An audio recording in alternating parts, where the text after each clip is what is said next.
Good eve mga ka-pets friend. Ayan oh. Merong isang puppy dito sa amin na nakita ko. May nag-iwan sa harap namin dito sa baba. May nag-iwan oh. Oh. Ilang buwan na kaya to si Bibi? Oh. Ayan oh. Haba ng mga gamay nyo, ng mga paa nyo. Yung dati may nag-iwan din sa atin, di ba? Sino nag-iwan sa'yo? Ha? Sino nag-iwan sa'yo dito? Ba't kayo iniwan dito?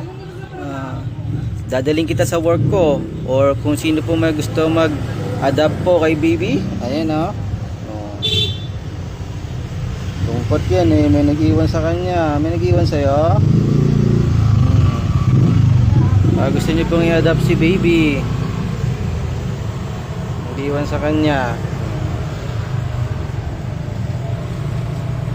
Anong name mo? Bibigyan kita name?